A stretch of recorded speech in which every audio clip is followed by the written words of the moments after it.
All right, welcome back. Day 4 of Frictionless Fat Loss.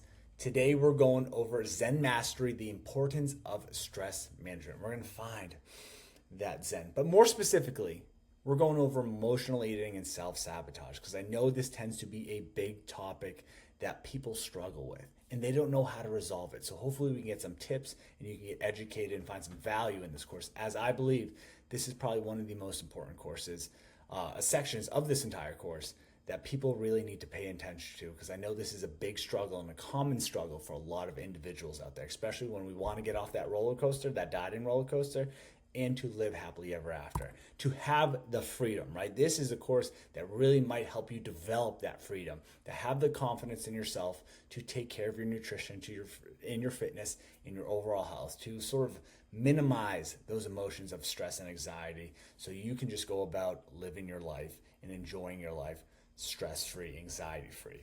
So let's first go over stress and self-sabotage. So what is self-sabotage?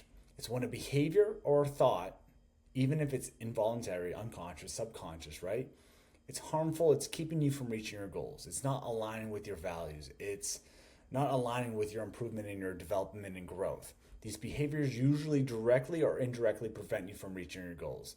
When you're under stress, you make decisions that end up going against the grain, going against what you know is best for you, whether it is, again, conscious or unconsciously.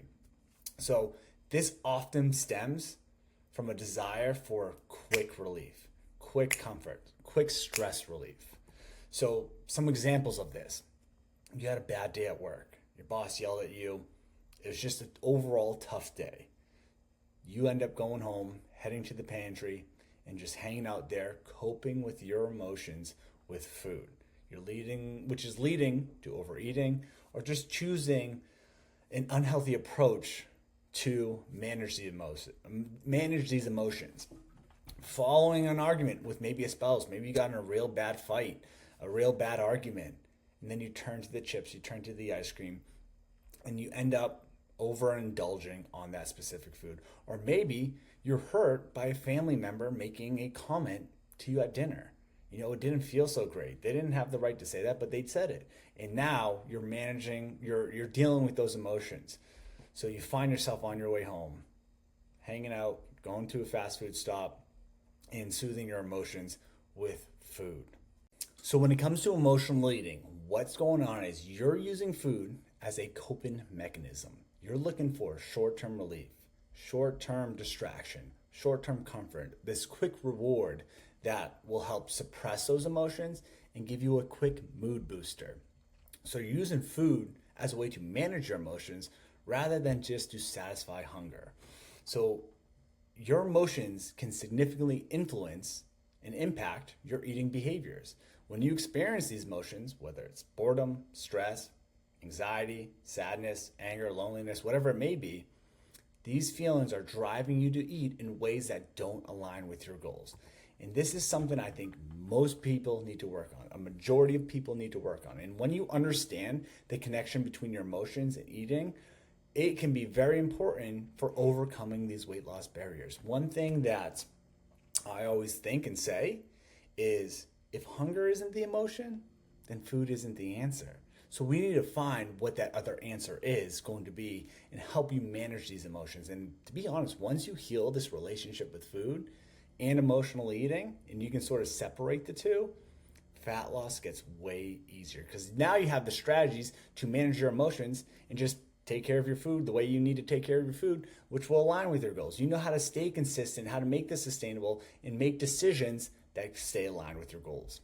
So lastly, before we get on some tips on how to better manage and heal emotional eating, let's quickly talk about motivation and decision making, because stress affects not only what you eat, but your motivation as well, which can impact your decision making as well. Because when you're feeling these emotions and they're weighing down on you, again, we have this bucket of stress and it's full right now. Maybe it's full and we're adding more stress to it to a point where it's getting overfull. It starts to get a little bit messy. Maybe it's from messy like emotional eating, or maybe it's just not us doing the things we know we should be doing that's going to help us stay aligned with our goals.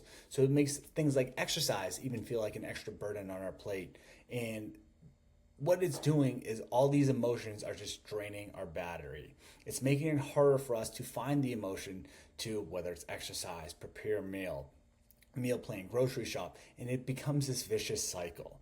All right, so let's get into the tips. Before we get into the tips, real quick, if you are feeling pretty overwhelmed and you have a hard time thinking about getting the exercise in or getting the meal prepped or whatever it may be, something over nothing, right? Find the simple low-hanging fruit that is at least something. So maybe the workout's not going to work out, right? You're not just feeling it. Hey, start with 5-10 minutes of walking. That's enough of a low-hanging fruit. Yeah, maybe it's still a little challenging, but it's a lot more doable than thinking about doing a 45, 60-minute workout. But just start with something. Again, be realistic, start small, and build up from there. All right, so now let's get into the strategies for healing our emotional eating. And we're first going to start with our shifting. All right, so now let's get into the strategies for fixing and healing our emotional eating. The first thing we want to do is shift our identity. We have this identity right now that we're an emotional eater. We're a binge eater, right? And that's weighing on top of us. That's almost like kind of top of mind. But first, just because you do something doesn't mean you are that thing. Like, I play golf, but I'm far from being on the PGA and being a golfer. I like it, but I don't identify myself as a golfer. I'm just someone who golfs. You may be someone who binge eats or emotionally eats, but that doesn't make you that thing. That is something you don't need to identify with. So shifting your identity is key for addressing emotional eating by changing how you view yourself in relation to food and emotion. It helps them break up this habit and belief that's maybe been ingrained into you with linking to food and comfort. So this is the exercise I want you to do. You're going to pretend you're going into surgery right now. You're going to get brain surgery right now. And the doctor says to you, hey, we're going to do this brain surgery, but there's a good chance I might tap this button in your brain and it's going to wipe out your memory. So what I need you to do right now is write an entire letter basically about yourself. Do you have kids? What do you do for work? How's that job going? Do you have any dogs? What do you do for volunteer work? What do you do for fun? Friends, things of that nature. Because you're going to write down and show yourself like, hey, I'm a badass employee. I'm a great mother or father. I'm a great brother or sister. I'm a great son or daughter. I coach my kids' team and I'm badass at that. I'm a great, loving, caring friend that people can talk to. You're going to start to write these things down, and that's how you identify as. You're identifying your worth into those things because that's what matters, right? Being a nice, caring person. So we're going to start to practice this shift, and you're going to start to create awareness on how you can start to remember yourself, how you would want to remember yourself if your memory was completely wiped out. Next, start to identify the triggers that are leading you to emotionally eat. So keep a journal of it. Start to recognize and again, educate yourself on yourself of these patterns of emotional eating. And what I want you to do is just note, what emotion are you feeling? Are you feeling lonely? Are you feeling bored? Are you feeling angry? Are you feeling stressed? Are you feeling anxious? What is the emotion you're feeling? What was the situation? Was it, again, your boss yelling at you or getting in trouble at work? Was it a fight you had with a spouse, a partner, a friend? Was it something that just led up to this as far as maybe a family member or again, a friend saying something to you? What was the situation? What led up to this scenario where you ended up emotionally eating? And what was the emotion you were feeling? So again, we're just creating awareness, self-education, and just getting a better understanding of these triggers to start to develop other forms of coping mechanisms. And this is here. Now we make a switch. So what I always find is rather than just cutting cold turkey of like, hey, we're just going to stop emotionally eating. It's like when this emotion comes, it's just going to happen and stop. It can be challenging. So what I like to do is make a switch instead. Develop an alternative coping mechanism to manage these emotions. Find some non-food related activities, right? If hunger isn't the emotion, food isn't the answer. So let's find some other non-food related activities. Exercise, meditation, journaling, going on a walk, doing a hobby, calling a friend, whatever it may be. Because this also helps break up the time between the trigger and the reaction. That's a big thing we're always trying to do, right? We get this trigger, we get this emotion, and we quickly react and dive into food, right? But what we want to do is find the peace in pausing. So we want to separate the time where you feel triggered and then react. We want to give that space. And this just provides a healthier way to handle stress and emotions, reducing the reliance of food. And then we want to practice mindful eating. We went over this, right? In day 2, your relationship with food. So practice mindful eating. Focus on eating with intention and attention. So eat slowly, savor each bite, put the fork down in between bites. And don't be distracted by food or TV. Listen to your body's hunger and fullness cues. Again, do that halftime break where you pause halfway through the meal for 3 to 5 minutes and just chill. Again, we're trying to slow things down in a way, and this just helps create intention and distinguish between physical hunger and emotional eating. And then just reminder, make sure we're setting up realistic goals with a realistic approach.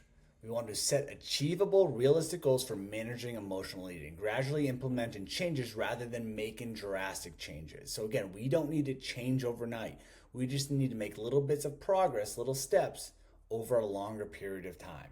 This can help make things also a lot less stressful. If you're setting the expectations to lose 10 pounds in 10 days and that doesn't happen, that's causing more stress for us. But when we take a little bit more of the slower, sustainable approach, it makes it a lot more manageable to deal with these emotions. And this just supports consistency, making sustainable progress without added any extra stress or that feeling of being a failure. So let's set realistic goals with a realistic approach. And then let's go back to the environment. Let's make sure we set up our environment for success. So if there is a particular food that triggers you, whether it's cookies, the ice creams, and chips, one of the best ways to get sort of rid of that temptation, to get rid of that trigger, is to fully remove it. So when you remove triggers, you reduce your chances of giving in to them. By setting up your environment, you make it easier to stay on track and make choices aligned with your goals without relying solely on discipline and willpower. Again, when we set up our environment, we're just allowing ourselves to make easier decisions. All right, so up next, this is a big one. This is an important one. This can save you so much time and energy, physical and mental energy. But I get it. Setting boundaries can be uncomfortable. Having that conversation and being vulnerable can be a little uncomfortable, but I promise you, it can make the future journey a lot easier on yourself because you are protecting your time, energy, and focus to stay aligned with your goals. You're allowing yourself to reduce a lot of that stress, prevent burnout, to stay consistent, right?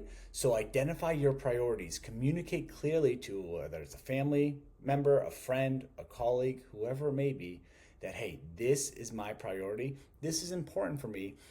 When you do X, Y, and Z, it doesn't make me feel good. And we'll go over an example in a little bit, but start to set boundaries for yourself. And you even practice saying no to things.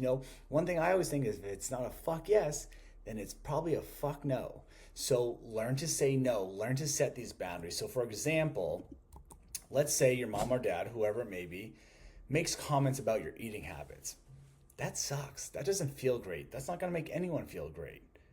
I get it may be coming from a loving, caring place, but it's not helping you out. It's not, when they say something, it's not fixing the issue, right?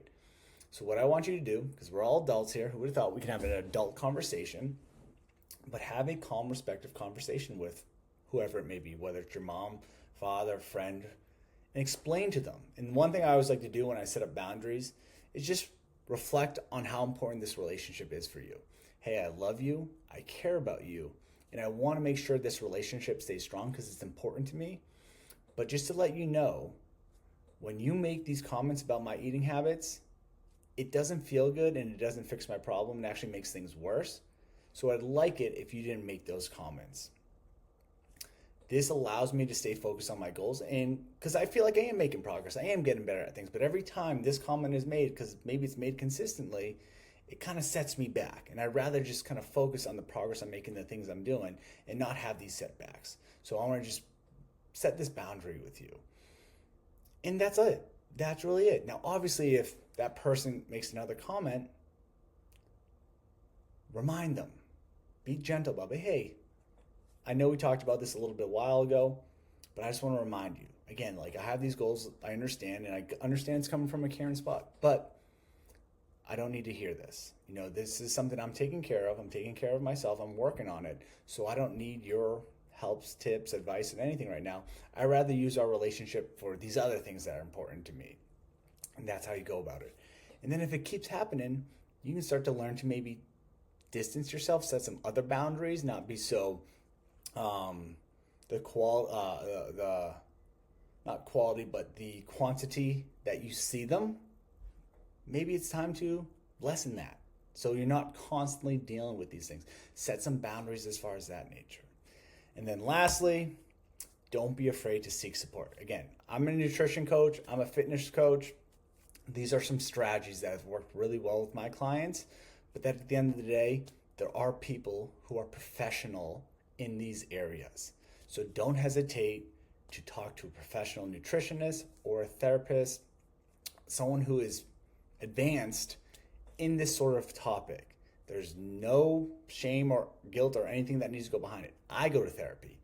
I got some thoughts that are crazy in my head, or at least they think they're crazy, but they're not. But I go to therapy to heal my mental health, to make sure I'm staying on track with things, and I have some support so I can grow with the things I'm struggling with.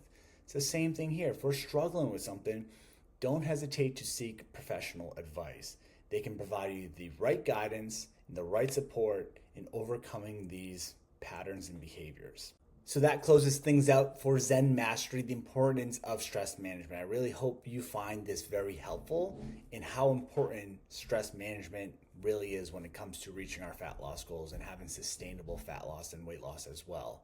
If you have any questions, anything you need help with, any more clarification on anything whatsoever, anything on top of mind, reach out. I'm always here to help and support you in any way I can. Again, kpd@kpd.fit or kpd.fit on Instagram. Please do not hesitate to reach out. But thank you. I always love this part. I have to move my head over. Thank you. I appreciate you being here. I will see you tomorrow for day 5, lifestyle longevity. We're going over how to build consistent, sustainable habits and behaviors and how to make this shit stick. So I'll see you then.